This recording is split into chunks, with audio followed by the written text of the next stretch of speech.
Okay guys, இப்போ நாம share market basics the complete கோர்ஸோட செகண்ட் சாப்டர் பற்றி தான் இன்றைக்கி நம்ம பார்க்க போகிறோம். இந்த சாப்டரோட டைட்டில் என்னென்னா what is stock exchange. Stock எக்ஸ்சேஞ்ச்னால் என்ன, இந்த ஸ்டாக் எக்ஸ்சேஞ்ச் எப்படி வேலை செய்யுது, இதை பற்றி நாம் டீட்டெயில்டாக பார்க்க போகிறோம். நீங்கள் இந்த வீடியோவை ஸ்டார்டிங்லேருந்து எண்டு வரைக்கும் ஃபுல்லாக பாருங்கள். அப்போ தான் நான் என்ன சொல்ல வரேன்னு உங்களுக்கு முழுசாக புரியும். லேட் பண்ணாமல் வீடியோக்குள்ளே போகலாம்.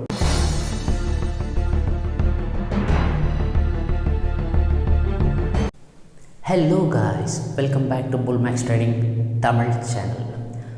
Guys, இந்த வீடியோக்கு இந்த டாபிக்குள்ளே போகிறதுக்கு முன்னாடி நீங்கள் இன்னும் ப்ரீவியஸ் வீடியோவை நம்மளோட இதுக்கு முன்னாடி வீடியோவை பார்க்காம இருந்தீங்கன்னா, அதாவது ஃபர்ஸ்ட் சாப்டரை பார்க்காம இருந்தீங்கன்னா மறக்காமல் அதை போயிட்டு பார்த்துட்டு வந்துடுங்க. அதில் இன்ஃபர்மேஷன் கரெக்டாக கொடுத்துருக்கோம். அது நீங்கள் புரிஞ்சுக்கிட்டிங்கன்னா அது வந்து செகண்ட் சாப்டருக்கு புரிஞ்சுக்கிறதுக்கு இன்னும் கொஞ்சம் ஈஸியாக இருக்கும். அந்த வீடியோ வந்து சேனலில் அவைலபிளாக இருக்குது. அப்படி இல்லைனா இந்த வீடியோவோட டிஸ்கிரிப்ஷனில் இருக்கும், அதை பார்த்து கூட, அது டிஸ்கிரிப்ஷனில் லிங்க் இருக்குது, அது கிளிக் பண்ணி கூட நீங்கள் பார்த்துக்கலாம். ஓகே, வாங்க நம்ம இப்போ நம்ம ஸ்டாக் எக்ஸ்சேஞ்ச்னால் என்னென்னு பார்க்கலாம். ஸ்டாக் எக்ஸ்சேஞ்ச்னால் அதுக்கு அதில் அந்த ஸ்டாக் எக்ஸ்சேஞ்ச்லேயே அர்த்தம் இருக்குது. ஸ்டாக் எக்ஸ்சேஞ்ச்னால் உங்களோட பொருள் வந்து எக்ஸ்சேஞ்ச் ஆகிறது, அதை பற்றி அது எக்ஸ்சேஞ்ச் ஆகிறத பற்றி தான் வந்து ஸ்டாக் எக்ஸ்சேஞ்ச் ஆச்சுங்களா. இப்போ நீங்கள் நான் ப்ரீவியஸ் வீடியோவில் சொல்லியிருப்பேன், ஒரு பிஸ்னஸ் ஸ்டார்ட் பண்ணுறான்னா அவனோட பிராண்டை வந்து ஐபிஓவில் லிஸ்ட்டு பண்ணுவான்ட்டு. அந்த லிஸ்ட்டு பண்ணுற கேட்டகரி தான் அந்த லிஸ்ட்டு எங்கே பண்ணுறோன்னா ஸ்டாக் எக்ஸ்சேஞ்சில் தான் லிஸ்ட்டு பண்ணுவான். ஏன்னா அங்கே ஸ்டாக் எக்ஸ்சேஞ்ச் லிஸ்ட்டு பண்ணிட்டோன்னா அதுக்கப்புறம் தான் வந்து அவங்களோட ஸ்டாக்கை ட்ரேடர்ஸ் வாங்குவாங்க. அதாவது நம்மளை மாதிரி ட்ரேடர்ஸ் வந்து அந்த ஸ்டாக்ஸை வாங்குவாங்க. அதை வச்சு தான் அவனோட மார்க்கெட் வந்து க்ரோ ஆகும். ஓகேங்களா, இது வந்து இருக்கட்டும். ஃபர்ஸ்ட் நீங்கள் இப்போது ட்ரேட் ஆரம்பிச்சிட்டிங்க, அதில் நீங்கள் இன்வெஸ்ட்மெண்ட் பண்ணிங்க, அந்த பர்டிகுலர் அமௌண்ட்டை வந்து நீங்கள் இன்வெஸ்ட்மெண்ட் பண்ணி வச்சுருக்கீங்க. ஃபார் எக்ஸாம்பிள் எடுத்துக்கோங்க, நீங்கள் ஒரு ரிலையன்ஸோட ஷேர் வாங்குறீங்கன்னு வச்சுக்கோங்க. ஒரு 10 ஷேர் நீங்கள் வாங்குறீங்கன்னு வச்சுக்கோங்க. ஃபஸ்ட்டு நீங்கள் எக்ஸிக்யூட் பண்ணுற நீங்கள் பண்ணிவிட்டு அமௌண்ட் இவ்வளோ என்டர் பண்ணிவிட்டு இன்வெஸ்ட்மெண்ட் பண்ணிவிட்டு இந்த பர்டிகுலர் அமௌண்ட் நீங்கள் ஓகே கொடுத்தீங்கன்னா அவங்க டைரெக்டாக வந்து எக்ஸ்சேஞ்ச் கிட்ட போகும். அவங்க வந்து அந்த ரிக்வஸ்ட் வந்து ப்ராசஸ் பண்ணுவாங்க. அந்த ரிக்வஸ்ட் நீங்கள் பை பண்ணோன்னே உங்களுக்கு ஷேர்ஸ் கிடச்சிடும், ஸ்டாக்ஸ் கிடச்சிடும், அவங்களுக்கு மணி போயிடும். இதை வந்து மேனேஜ்மெண்ட் ஆகுது. அதே போல் உங்கள்கிட்ட ஏற்கனவே ஒரு ஸ்டாக் இருக்குது, நீங்கள் அதே ரிலையன்ஸோட ஸ்டாக் நீங்கள் வாங்கிட்டீங்க.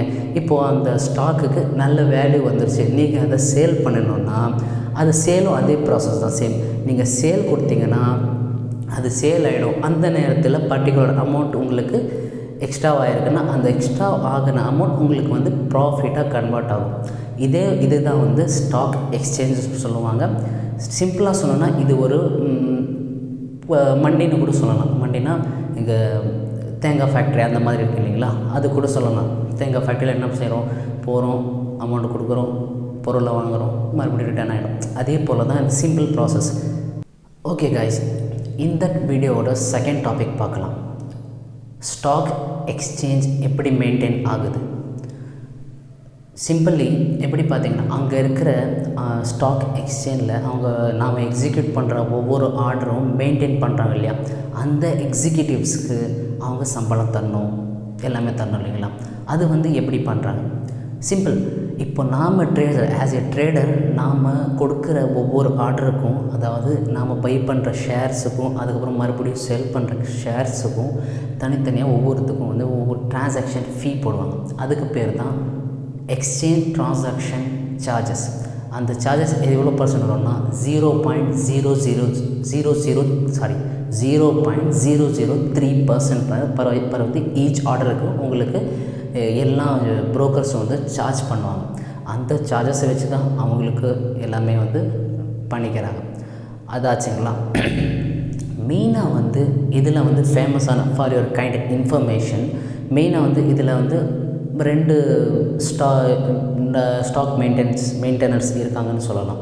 மெயினாக வந்து ஃபஸ்ட்டு வந்து BSE, பாம்பே ஸ்டாக் எக்ஸ்சேஞ்ச். அப்புறம் இதில் வந்து பாம்பே ஸ்டாக் எக்ஸ்சேஞ்ச் BSEயில் உங்களுக்கு வந்து 5000க்கும் மேலே வந்து ஸ்டாக் வந்து லிஸ்டடாக இருக்குது, நீங்கள் வேணால் ட்ரேட் பண்ணலாம். அதை விட்டால் செகண்ட் ஆப்ஷன் வந்து NSE, நேஷ்னல் ஸ்டாக் எக்ஸ்சேஞ்ச். இது ஒன்று இருக்குது.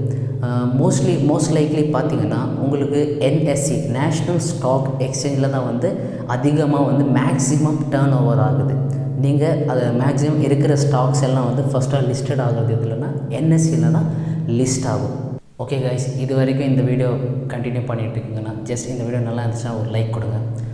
இது வரைக்கும் தான் வந்து ஸ்டாக் எக்ஸ்சேஞ்ச் வந்து இயங்குது.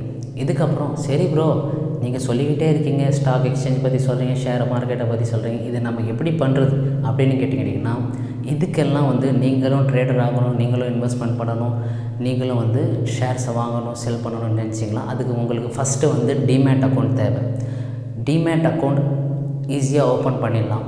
நீங்கள் இந்த நான் வீடியோ மேக் பண்ணி அப்லோட் பண்ணுற நேரத்தில் பார்த்துக்கிட்டு இருக்கீங்கன்னா, ஃப்யூச்சரில் இன்னும் 2-3 நாளில் வந்து டிமேட் அக்கௌண்ட் ஓப்பன் பண்ணுறதுக்கான எளிமையான முறையை வந்து நாங்களே வீடியோவாக பண்ணி மேக் பண்ணி அப்லோட் பண்ணுவோம். அது பார்த்துக்கோங்க. இல்லை நீங்கள் எல்லாமே லாஸ்ட்டில் ரொம்ப டிலே பண்ணி பார்த்துட்டு இருக்கீங்கன்னா, இந்நேரம் வந்து அந்த வீடியோ வந்து சேனலில் இருக்கும். நீங்கள் போய் செக் பண்ணி பார்த்துட்டு உங்களுக்கான டிமேட் அக்கௌண்ட்டை வந்து ஓப்பன் பண்ணிக்கலாம். இது வரைக்கும் உங்களுக்கு இந்த வீடியோ பிடிச்சிருந்துச்சுன்னா ஒரு லைக் பண்ணுங்கள், அப்புறம் நம்ம சேனலை சப்ஸ்கிரைப் பண்ணுங்கள். ஏதாவது இது இருந்துச்சுன்னா கீழே வந்து கமெண்ட் செக்ஷனில் சொல்லுங்கள். ஏதாவது குறைகள் இருந்துச்சுன்னா கூட கமெண்ட் செக்ஷனில் சொல்லுங்கள். இல்லை நல்லா இல்லைனா கூட டிஸ்லைக் ஆச்சும்